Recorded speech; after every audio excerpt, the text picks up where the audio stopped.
Buenas tardes a todos. Sean bienvenidos al webinar Arquitectura y Emprendimiento de Valor en Recesión Económica.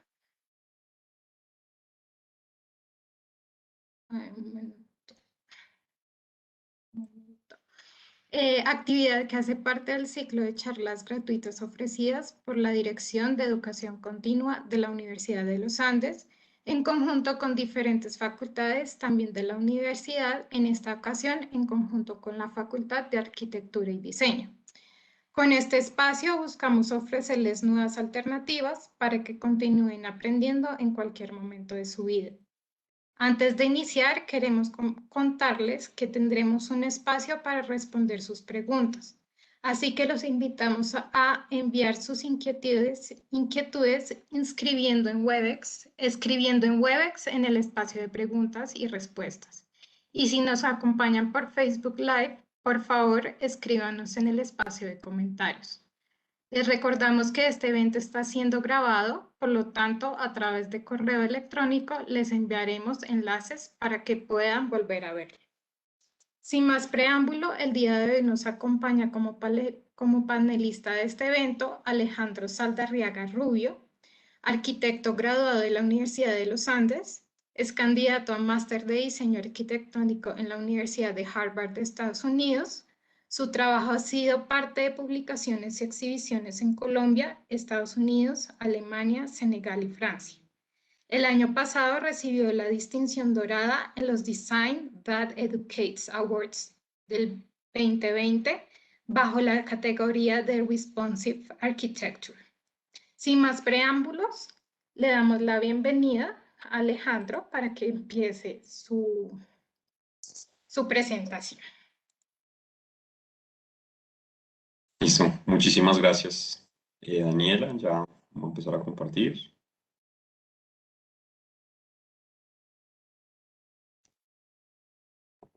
Listo. Entonces, ante todo, pues agradecer a la Facultad de Arquitectura y Diseño por darme el espacio de poder compartir el trabajo que he hecho a través del colectivo Colab 19, que también, pues, me dio la posibilidad de ofrecer este curso llamado Arquitectura y Emprendimiento de Valor en momentos de recesión económica.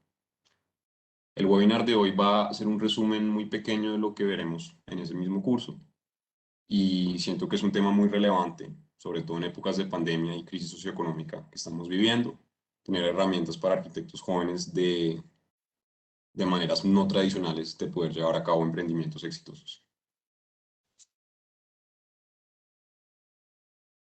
Algo que sí quiero mencionar desde una vez es que este no es un curso o un webinar que se va a enfocar en los temas más prácticos de lo que es llevar a cabo un emprendimiento. No vamos a revisar temas de finanzas, de gestión y de organización, sino es más una reflexión de cómo a través del diseño uno puede crear propuestas de valor que hagan que uno se destaque en un mercado laboral muy competitivo. Y esto lo explicaré a través de una muy breve historia de la arquitectura como profesión, que llegó a una dicotomía de emprendimiento que hemos visto a través de la historia y que a su vez lleva a la problemática del concurso arquitectónico actualmente. Después de eso se cuestionará de cómo se rompe este esquema actual para poder emprender exitosamente, siendo un arquitecto joven que no necesariamente tiene contactos personales que permitan llevar a proyectos. Entonces, primero hablando de una historia de la arquitectura como profesión. Como ya muchos de ustedes saben, el primer arquitecto reconocido en la historia es Marco Vitruvio Polión, y esto es porque es el único registro que se tiene de una publicación arquitectónica, o pues la primera, que se llama Los 10 libros de la arquitectura, que muchos de nosotros lo hemos visto en cursos de historia arquitectónica, que es un tratado que habla de la labor de un arquitecto y cómo se debe diseñar arquitectura pues en épocas del Imperio Griego. Él vivió del año 75 a.C. al año 15 a.C. y es una persona que trató de definir lo que es un arquitecto en esta misma época. Lo único fue que en el Imperio Griego, en el Imperio Romano y en eras medievales todavía no se tenía al arquitecto como un profesional independiente. En este punto únicamente se consideraba que los artistas y escultores eran suficientemente capaces y competentes para poder llevar a cabo los diseños de un edificio.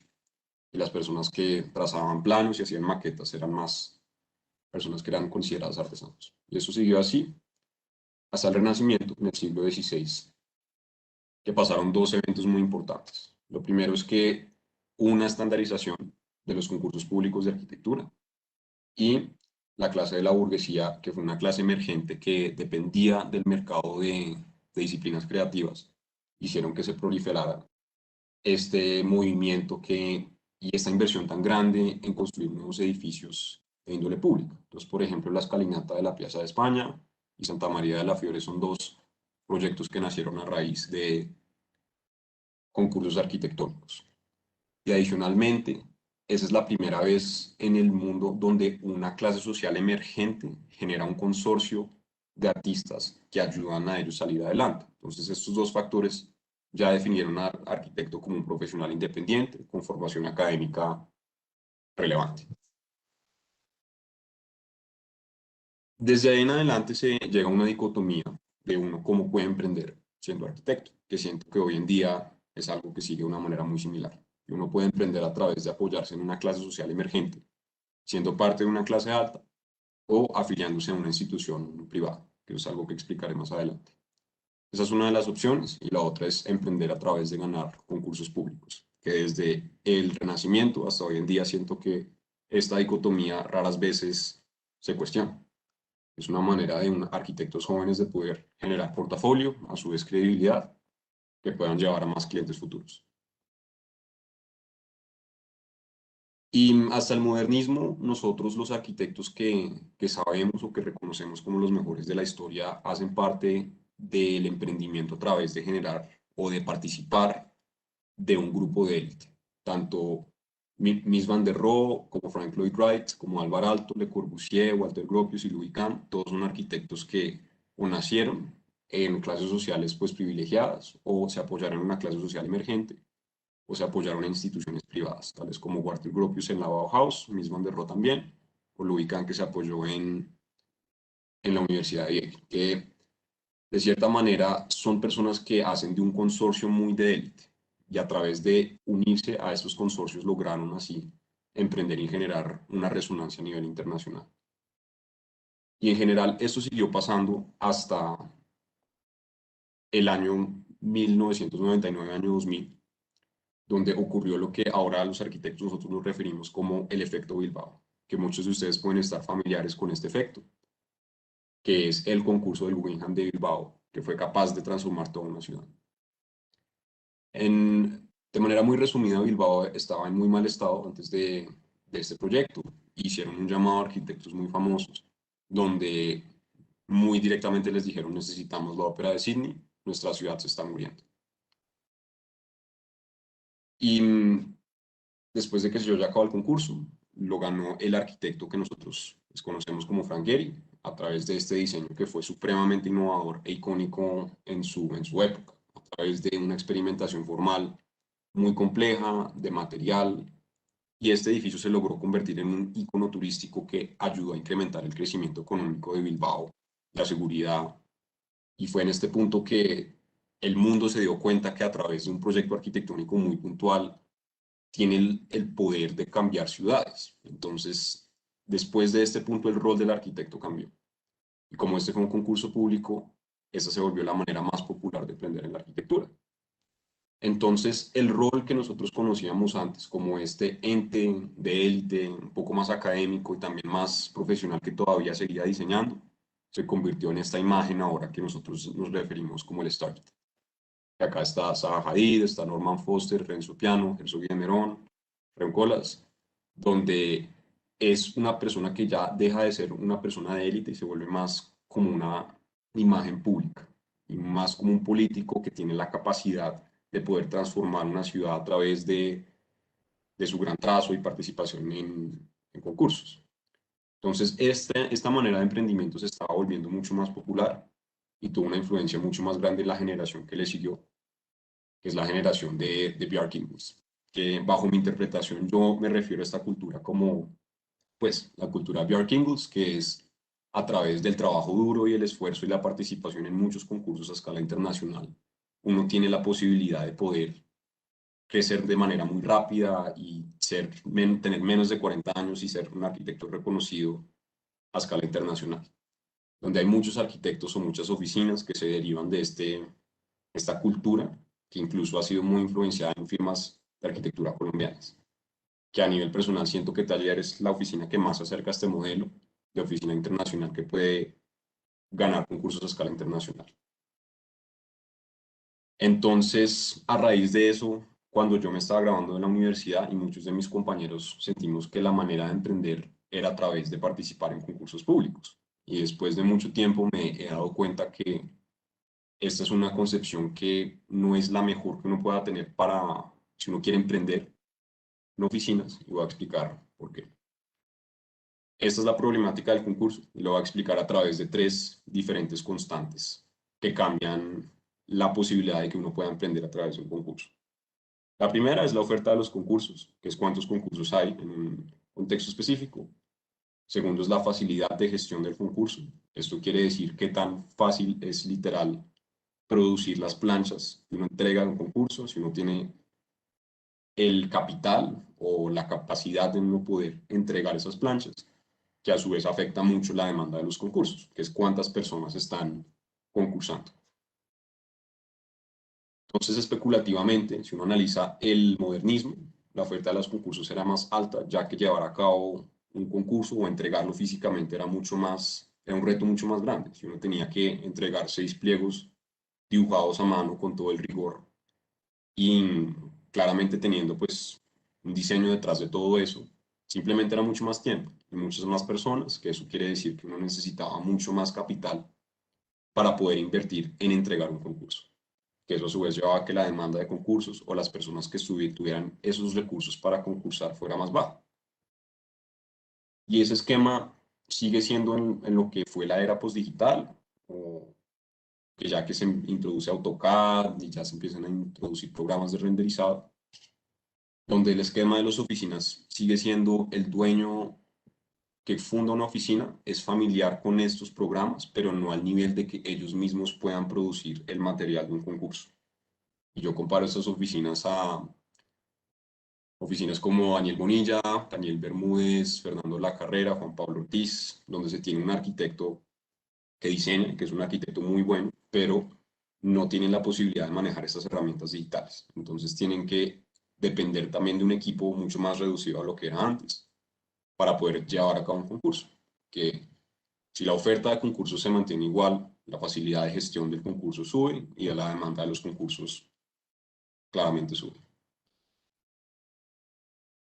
Y para analizar cómo estamos en este momento, y estoy hablando de concursos a escala internacional o a escala nacional, es que la facilidad de gestión de un concurso se incrementó mucho, ya que los estudiantes hoy en día son muy multidisciplinares. Entonces uno puede ser un diseñador que esté muy bien entrenado y a la vez uno tiene la posibilidad de poder generar visualización muy profesional, uno también puede generar planimetría con programas como Revit de una manera que antes simplemente no se podía, que eso genera una problemática. Si la oferta de concurso sigue igual en un contexto específico y la facilidad de gestión del concurso sube y a su vez la demanda de concurso sube, pues la inversión que uno tiene en un concurso se vuelve más arriesgada.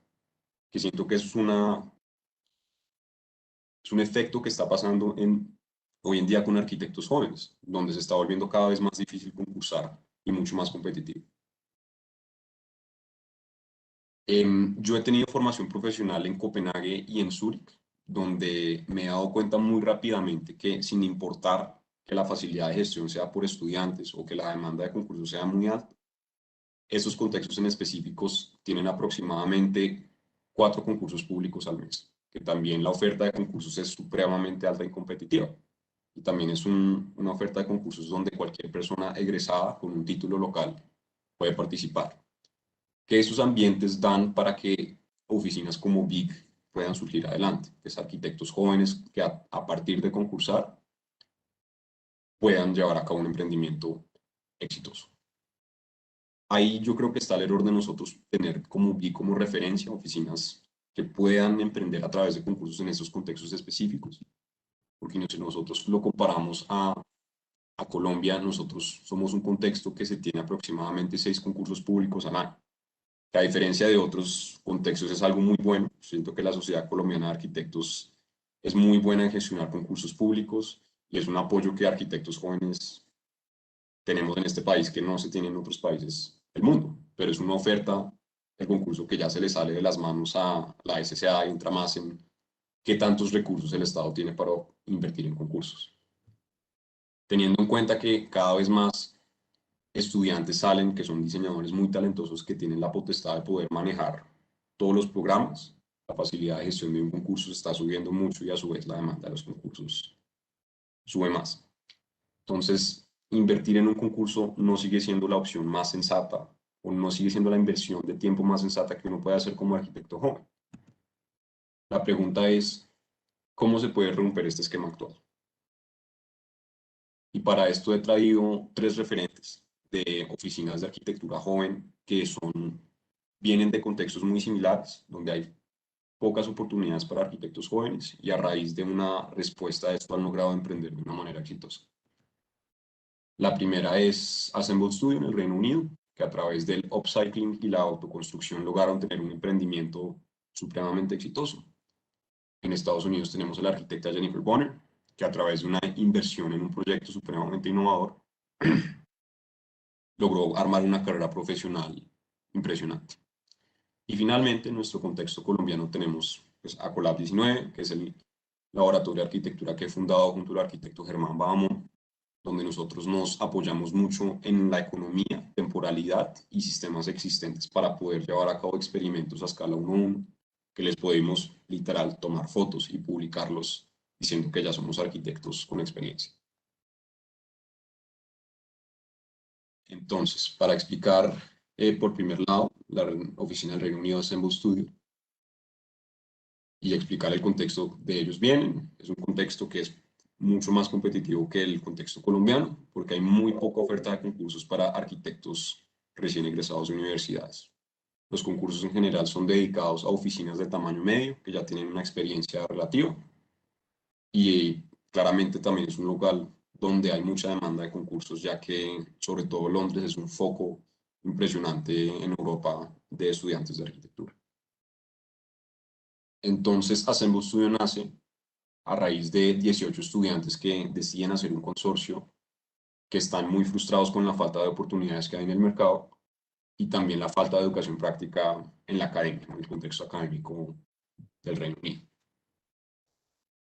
Y ellos se lograron destacar muy rápidamente porque se definieron desde un punto inicial como una oficina multidisciplinar de ámbitos creativos. Ellas no se definieron como una oficina de arquitectura, urbanismo y paisajismo, es como lo más común hoy en día, sino que se definieron como una oficina donde había artistas, había escultores, había músicos, había arquitectos, había diseñadores industriales, entre otras cosas. Y adicionalmente ellos decidieron autogestionar y autofinanciar sus proyectos en lo posible. Y lo más importante de todo, que siento que esta es la manera que se lograron destacar más, es que ellos mismos decidieron construir sus propios proyectos. Entonces, ya teniendo esta filosofía o esta manera de poder como abarcar un primer proyecto, ellos decidieron investigar qué oportunidades había, que ellos pudieran adaptar. Y ese fue el primer proyecto que hicieron, que vieron que había 4.000 estaciones de gasolina abandonadas en el Reino Unido, entendiendo que el Reino Unido está transportándose a energías renovables en términos de movilidad. Y se acoplaba muy bien a la filosofía que ellos tenían, porque teniendo una infraestructura existente, la cantidad de autogestión o pues la inversión que uno tiene que hacer y la construcción es mucho más sencilla si uno se apoya en infraestructura existente. Algo que quiero decir es que esto fue en el año 2010, que siento que todavía es una época donde un proyecto así era muy innovador, que uno pueda llegar a una institución pública diciéndoles como, oiga, queremos cambiar esta infraestructura existente de la ciudad y la queremos convertir en algo nuevo, pues fueron de la primera oficina en hacerlo de manera exitosa, que es este concepto del upcycling, que es convertir una infraestructura que tiene un uso inicial, después remodelarla y no darle el mismo uso, que eso sería recycle, sino darle un valor agregado a través del diseño. Entonces, ellos llegaron con este discurso muy innovador o este pensamiento muy diferente a instituciones públicas y les dijeron, queremos convertir esta estación de gasolina en un cine público. Y nosotros vamos a hacer la inversión inicial y la vamos a autoconstruir. Entonces, a través de ese discurso tan innovador, ellos mismos lograron poder convencer a instituciones públicas que pudieran llevar a cabo esta propuesta. Y el proyecto fue algo supremamente bonito. La construcción fue hecha a través de materiales reciclados y efectivamente ellos mismos fueron los que llevaron a cabo la construcción. La pueden ver, están armando las sillas de ese mismo teatro.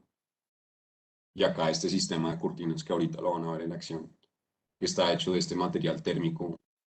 Y ellos mismos tejieron el material, lo ensamblaron y lo hicieron funcionar, que es algo que después lograron hacer un poco más, de manera más sofisticada.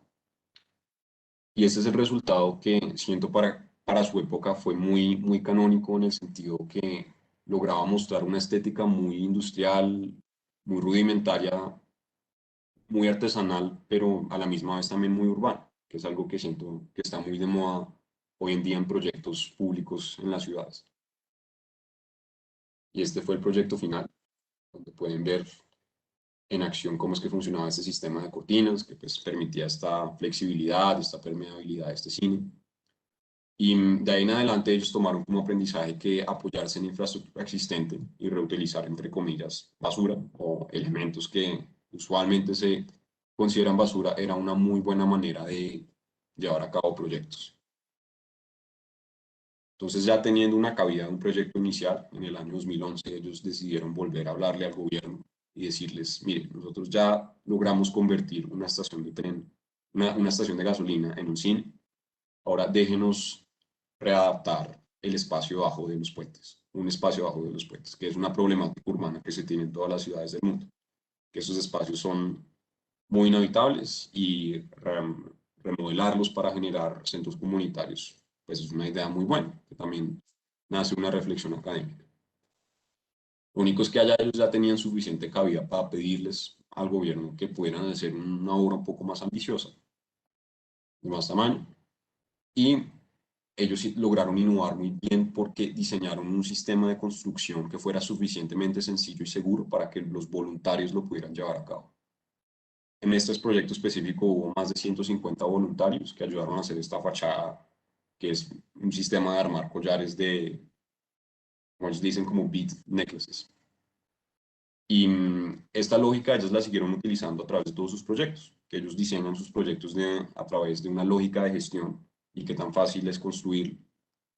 Y por eso se hicieron famosos esencialmente. Ya tienen reconocimiento internacional y muchos de estas personas ya son profesores en universidades de élite. Para tener un ejemplo, otro proyecto que ellos llevaron a cabo hace poco con esta misma lógica es este pequeño centro comunitario, donde vieron que en el lugar había muchos costales llenos de tierra. Decidieron tomar eso como referente, que es algo muy sostenible, utilizar la tierra del lugar como costales plásticos y generar pues este espacio comunitario muy privado, muy único, que en lo personal yo siento que ya las opiniones estéticas que uno tenga de este tipo de arquitectura no importan mucho, que ya el valor sostenible que estas propuestas tienen a nivel económico y a nivel ambiental ya sobrepasan lo que uno piensa de lo que puede ser bonito, ¿no? Entonces, para concluir, Assemble Studio es una oficina que logró emprender enfocando su discurso hacia la autoconstrucción y el upcycling. Y de esta manera se lograron diferenciar de otras oficinas y lograron tener un emprendimiento exitoso. No se enfocaron en una etapa inicial a hacer concursos arquitectónicos o buscar ser parte de un consorcio pues muy élite. Entonces, el segundo ejemplo que traigo hoy es la arquitecta Jennifer Bonner, que en mi opinión, de los lugares que yo he logrado vivir y entender cómo es que son ambientes de emprendimiento para arquitectos jóvenes, Estados Unidos es el lugar más agresivo contra arquitectos recién egresados y esto incluye si unos internacionales incluso peor. Pero la oferta de concursos es inexistente. Los concursos que se ofrecen en este contexto específico, sobre todo para edificios públicos, son dados a oficinas que ya son de talla internacional, que son SOM, OMA, Flex Architects, que son oficinas que uno no tiene oportunidad de poder competir contra ellos. Y hay oferta de concursos para oficinas de tamaño medio, pero esos son proyectos que salen muy de vez en cuando.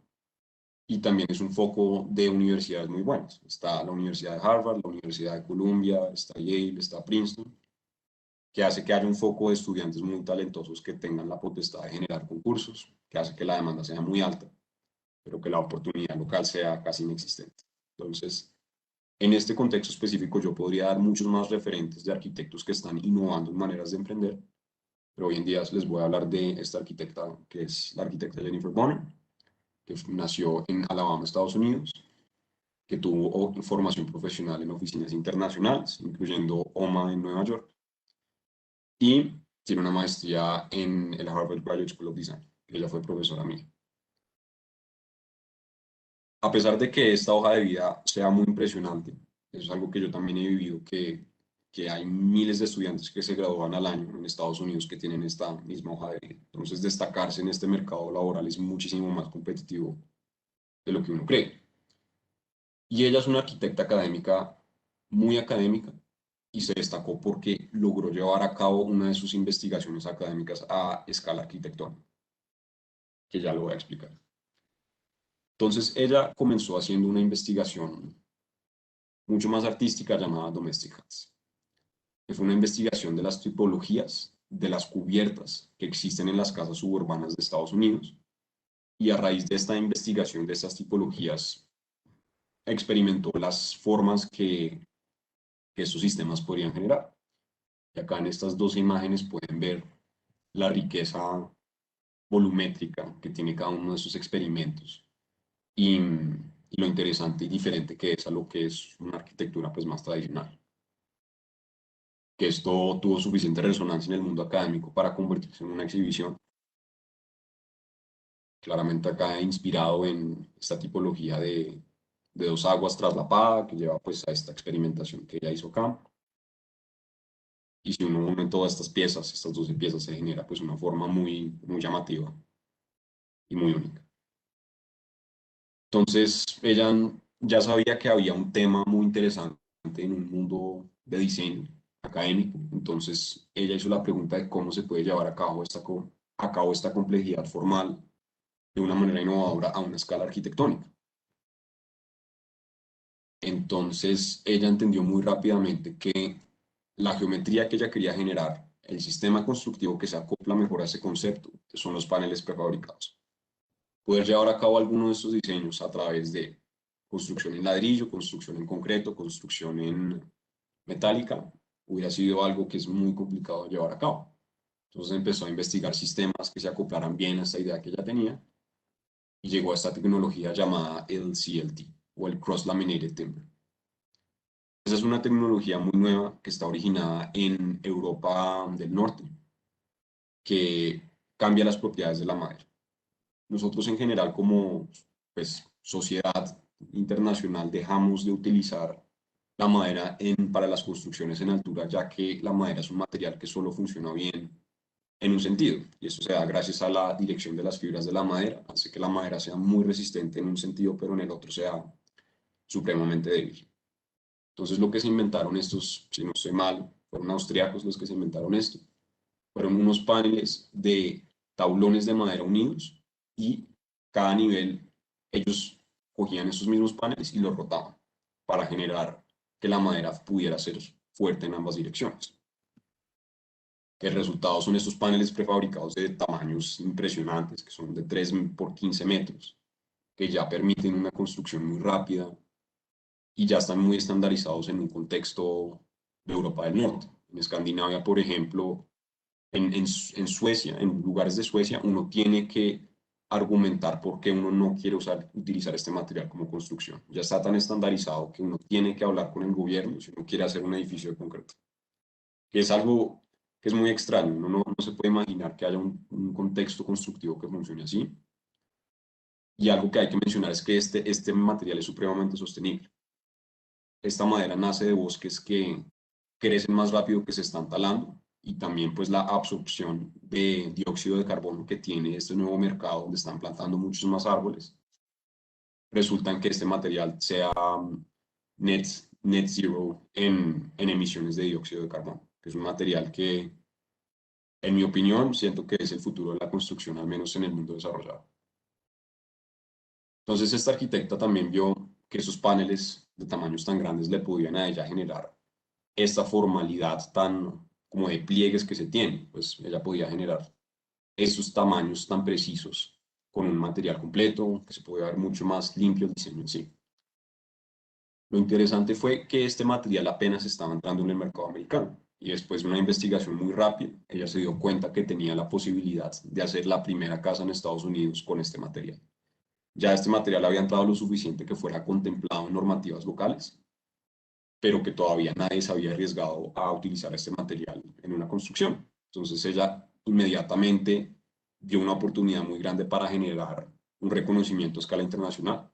Soy la primera americana en generar una casa de este material y también con esta complejidad formal que ella ya venía investigando a través de sus experimentos pasados. La pregunta pues, más difícil es cómo conseguir a alguien que quiera invertir en un proyecto tan innovador. Y pues muy rápidamente ella decidió como, ¿por qué voy a estar peleando con alguien si es un proyecto que quiero llevar a cabo yo? Entonces la investigación académica mía. Y ella misma decidió tomar un préstamo del banco e invertir en su carrera, que siento que es una movida muy arriesgada, pero al fin y al cabo le funcionó muy bien. Ella tomó el préstamo del banco, compró todo el material, manejó toda la gestión del proyecto. Y acá pueden ver la casa cuando se estaba construyendo.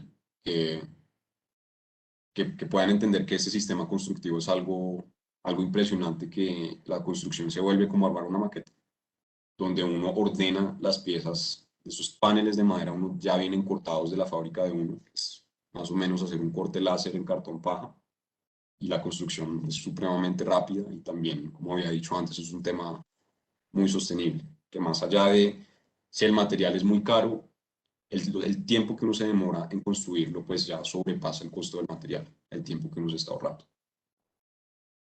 Y también pueden ver cómo se acopla muy bien esta idea de estas casas, que son pliegues muy formales, teniendo pues la posibilidad de generar estos paneles continuos, o esta estética como de madera continua, que siento que es supremamente única, la puede llevar a cabo con este material. Y ya esta es la casa construida, que claramente generó mucha resonancia a nivel nacional e internacional, y pues tiene una estética que en lo personal me parece muy único. Ver a la madera organizada de esta manera es algo que a mí en lo personal me parece muy extraño. Cuando uno ve edificios de madera, uno ve una columna, una viga, una pérgola, siempre son elementos que están separados. Uno nunca percibe a la madera como un material continuo que sea monolítico. Es lo que pasa dentro de esta casa. La madera pasa de ser un material tectónico ya a un material estereotónico. Es algo muy interesante. Y lo mismo que hace en Bow Studio, esta casa es muy experimental formalmente y uno puede argumentar que la estética no es tan bonita, pero el proyecto ya va más allá de opiniones estéticas que uno pueda tener como arquitecto. Que ya el valor experimental y de sostenibilidad que tiene es algo impresionante. Y algo muy interesante es que ella ya no vive en esta casa. La casa ya tiene tanta resonancia a nivel nacional que ella vive del arrendamiento de esta casa. Que las personas van a esta casa, son celebridades, son personas que quieren grabar videos musicales o eventos muy específicos de la comunidad como artística de Atlanta. Pero lo más importante es que ella logró destacar en un ámbito académico, en su consorcio pues más élite, y logró construir una carrera académica a través de su propia inversión, que siento que es una historia muy bonita. Ella pues logró emprender muy sencillamente creyendo en sus propias ideas, invirtiendo y dándole pues toda una inversión muy grande, muy arriesgada para llevar a cabo su visión, que al fin y al cabo pues le funcionó muy bien. Y finalmente hablaremos de Colab 19, que es el laboratorio de arquitectura que fundé junto a mi socio llamado Germán Bahamón, que nosotros logramos generar un portafolio inicial supremamente rápido y una resonancia en medios internacionales a través de apoyarnos en lo que es la economía, temporalidad y sistemas existentes. Entonces nosotros nos definimos como un laboratorio de arquitectura dedicado a diseñar espacios a situaciones de emergencia de manera innovadora. Que nosotros nos hayamos especializado tanto, siento que es algo opuesto a lo que hizo Assemble, que Assemble, en vez de enfocarse en algo ambiguo, decidió abrir más el campo y definirse como una oficina de ámbitos creativos. Nosotros tomamos la dirección opuesta, donde ensayamos qué tal sería si nosotros nos especificamos en algo muy único, que originalmente nosotros estábamos diseñando espacios para la pandemia, que muy rápidamente eso nos trajo mucha atención mediática, más que todo por medios de arquitectura, porque era una problemática actual que estaba pasando muy latente y nosotros éramos la única oficina de arquitectura que ofrecía ese servicio de diseño o esa visión especializada. Entonces acá está como el primer aprendizaje que nosotros tenemos, que es que especificarse es una manera muy buena de poder diferenciarse de la competencia que uno puede tener en el mercado laboral.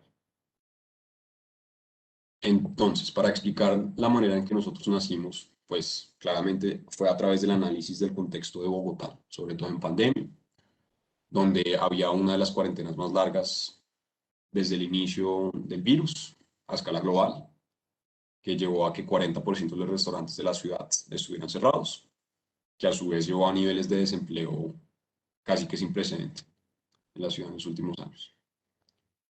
Entonces, teniendo este contexto, voy a hablar de las diferentes entidades involucradas en esta problemática que nos llevó a nosotros poder acceder a una propuesta que podíamos experimentar. Que primero había un sector privado, que es el sector gastronómico, que hizo una petición a la alcaldía para poder reabrir sus negocios que estaban en crisis, donde el sector público respondió muy elocuentemente con este llamado de Bogotá Cielos Abiertos, que a su vez hablaron pues a través de contactos con la Sociedad Colombiana de Arquitectos y se les fue dado un espacio en la calle de la Macarena, que eventualmente se convirtió en la Plaza de Mercado de la Perseverancia, que necesitaban un espacio de reactivación exterior. A este punto mi socio y yo no nos conocíamos, nosotros teníamos pues ya una conexión independiente con la Sociedad Colombiana de Arquitectos, que fue la que las invitó a ser parte de este proyecto de diseño. Entonces, en un punto inicial, sabíamos que el cliente es una entidad que no iba a tener recursos, que nosotros necesitábamos generar un diseño que fuera, entre comillas, gratis. Que a este punto la Sociedad Colombiana de Arquitectos estaba acoplándose a un modelo que ya estaban utilizando antes, que es generar proyectos a través de donaciones de compañías de renombre y a través de la donación de ellos a cambio iban a obtener pues la oportunidad publicitaria, que iban a prometer que el diseño iba a ser publicado de manera amplia. En este punto nosotros nos dimos cuenta que las donaciones que la Sociedad Colombiana de Arquitectos habían conseguido no eran las mejores, no se acoplaban también a este proyecto en específico porque no estaban contemplando la cuestión de temporalidad. En este punto ellos habían invitado a compañías como Pintuco o Tecnoglass o otras que ofrecían un material permanente. Nosotros les dijimos, debemos pensar un rato que nosotros sentimos que la temporalidad es un tema muy relevante ahorita, que la pandemia es algo que cambia en el día a día y pues vamos a estar interviniendo en un edificio que es patrimonio. Entonces, tomando de referente a Assemble, que ellos hacen una reflexión de diseño a través de la gestión, que el primer paso de ellos no es diseñar y después encontrar la manera de hacerlo, sino el primer paso de ellos siempre es pensemos en la gestión del proyecto y así nosotros naturalmente llegamos al diseño, a través del upcycling y reutilizar lo que está ahí. Entonces nosotros nos preguntamos qué es una cuestión que sea adaptable al paisaje urbano cotidiano y a diferencia de hacerlo nosotros queríamos contemplar este concepto de temporalidad era muy importante para nosotros. Y después de un análisis muy básico llegamos a la conclusión que lo que se considera infraestructura de construcción, si sean andamios, grúas, formaletas, prefabricados, entre otros, es como una categoría de material que comparte las cualidades que nosotros estábamos buscando, que es un material que fuera rápido de construir, que fuera económicamente accesible, que estuviera en toda la ciudad y lo más importante de todo es que fuera pues factible de una manera económica y que también durara poquito tiempo y que dejara el contexto tal cual como estaba antes. Entonces, después de contarle esto a la Sociedad Colombiana de Arquitectos, mostrarles un poco los materiales, ellos respondieron rápidamente que andamios era la mejor manera de llevar a cabo esta propuesta, que ellos ya habían utilizado andamios y que tenían contactos con una compañía llamada Lair. Muy rápidamente en nuestra carrera profesional, tanto yo como mi socio nos dimos cuenta que trabajar con una industria tan especializada es algo muy bueno. En general, siendo arquitecto, siento que trabajar con materiales industrializados no es considerado la mejor manera de llevar a cabo un diseño, que todo tiene que ser muy único, muy rústico, artesanal, pero esta oficina de andamios, ellos ofrecían el cálculo estructural, ofrecían el conocimiento de poder llevarlo a cabo, tenían pues catálogos que nos queda a nosotros muy fácil entender cómo es que se diseña con este material.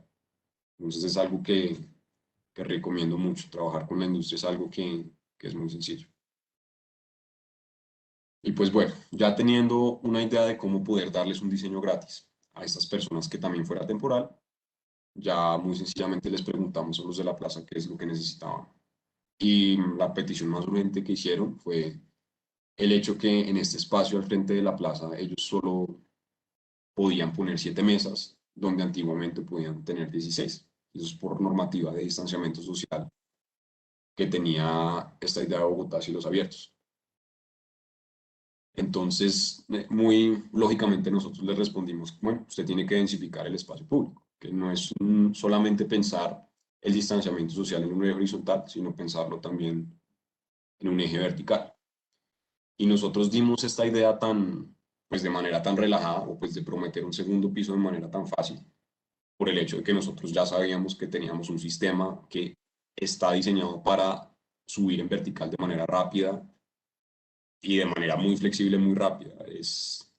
El andamio está diseñado para eso, subir en vertical. Entonces, como, como Assemble ha hecho a diferencia de Jennifer Bonner, nosotros llegamos a esta idea, a nuestro concepto espacial, ya teniendo un material.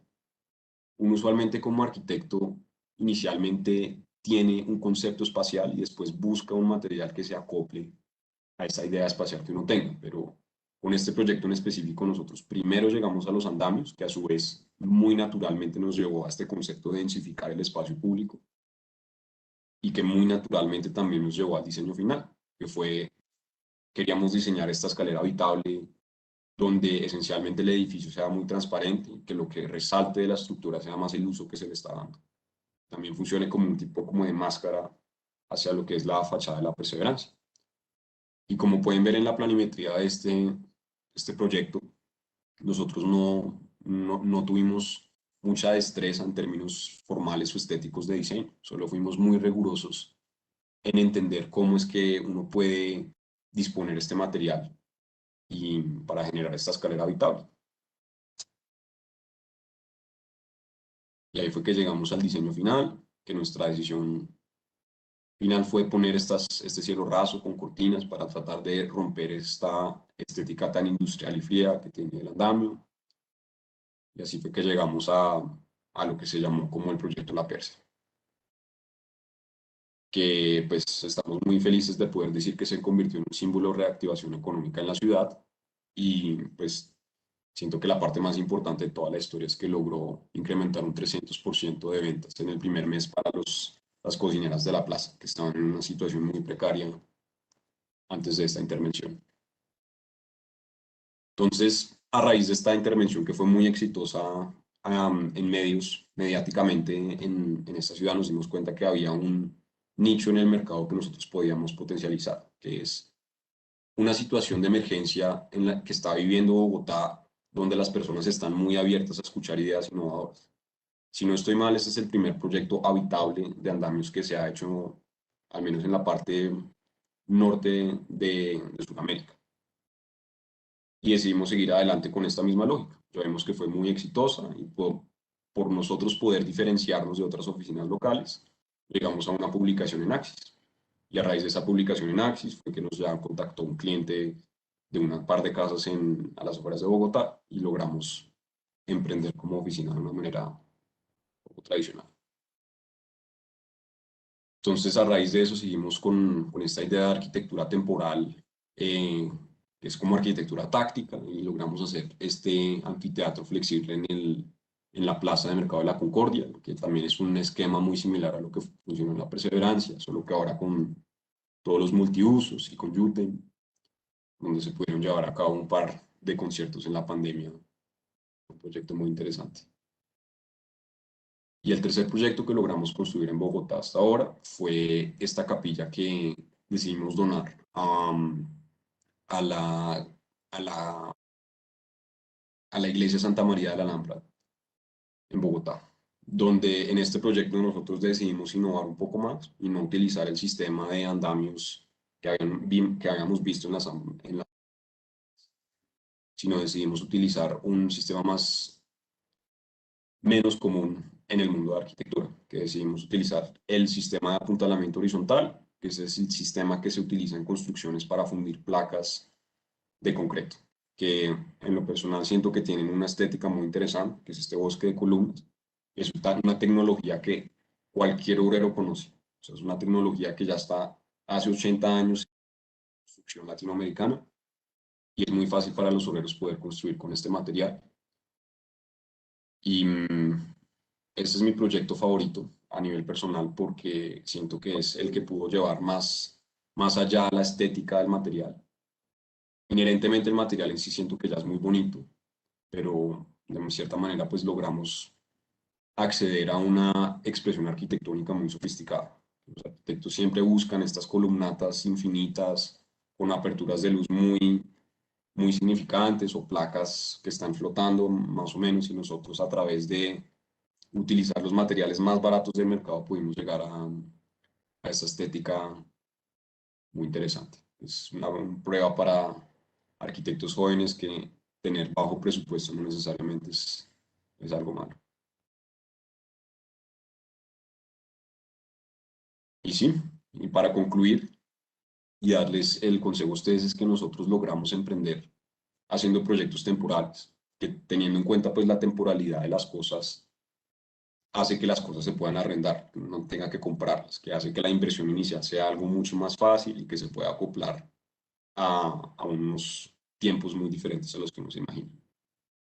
Y algo también muy interesante que nos hemos logrado destacar por esto es que nosotros estamos haciendo un ciclo de sostenibilidad cerrado en todos los proyectos que hemos llevado a cabo, que es, a pesar de que sean proyectos temporales, al desmontarse estos proyectos no se genera ninguna basura porque el material sigue utilizándose en su uso original. Y esto es todo. Muchas gracias por el tiempo. Creo que ahora viene la sección de preguntas. Listo, Alejandro, muchas gracias. Hay una pregunta en las preguntas y respuestas, en el espacio de preguntas y respuestas, y dice de David Sarmiento, ¿cómo establecieron el contacto con la SCA para ser invitados a llevar a cabo esta propuesta? Bueno, esa es una muy buena pregunta. Al inicio de la pandemia, la SCA hizo un llamado que se llamó el Reto COVID, que era como un llamado abierto donde uno podía dar ideas de reactivación económica en la ciudad. Y que en este espacio no se iba a dar como premiaciones, entonces era como un concurso muy poco tradicional, donde se requería muy poca inversión por parte de los participantes.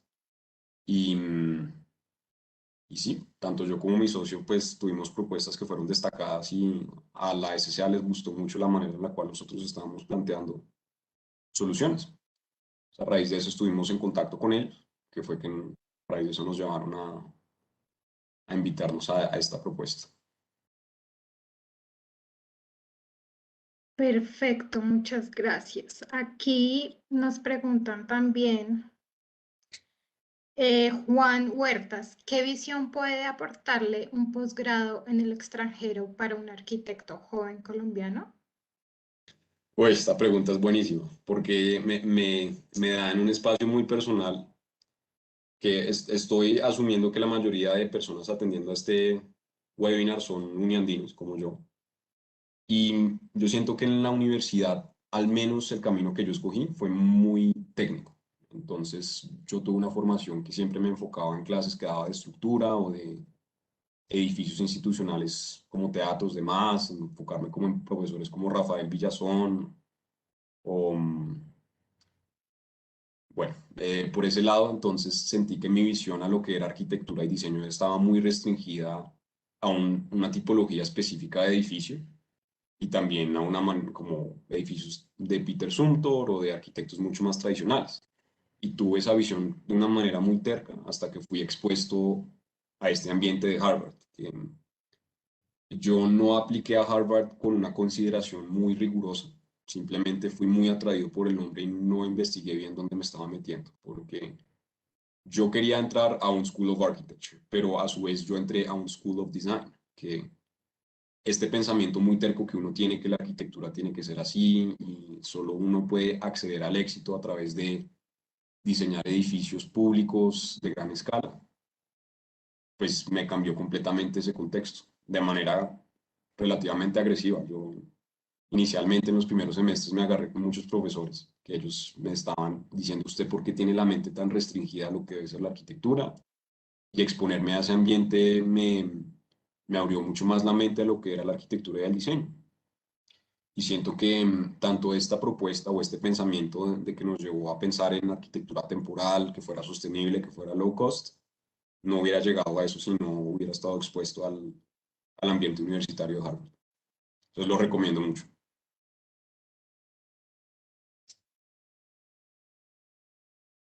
Muchas gracias, Alejandro. Por el momento ya no tenemos más preguntas. Mm, y pues en este momento les damos las gracias. Eh, Muchas gracias a todos los asistentes por enviar todas sus preguntas. Muchas gracias a los panelistas y a la Facultad de Arquitectura y Diseño. Acabamos de compartir por el chat un enlace que les pedimos abran antes de irse. Es una encuesta muy corta en la que podrán contarnos cómo les fue en esta actividad. También les contamos, les damos el enlace de nuestra página web en el que podrán volver a vivir este evento y conocer otras actividades como esta que tenemos programadas. Por ejemplo, la próxima semana tendremos webinars en temáticas como tendencias digitales en recursos humanos, el martes 10 de agosto a las 6 de la tarde, y desafíos de la seguridad social en la economía digital el jueves 19 de agosto a las 6 de la tarde. En esta página también podrán conocer todos los contenidos digitales que la universidad está liderando en este momento. De nuevo, muchas gracias a todos por su participación. También muchas gracias a los asistentes que nos acompañaron en nuestro Facebook Live. Esperamos que esta actividad haya sido provechosa para ustedes y que nos sigan acompañando en el resto de actividades programadas. Que tengan una feliz noche. Nuevamente, gracias por participar y nos vemos en la próxima.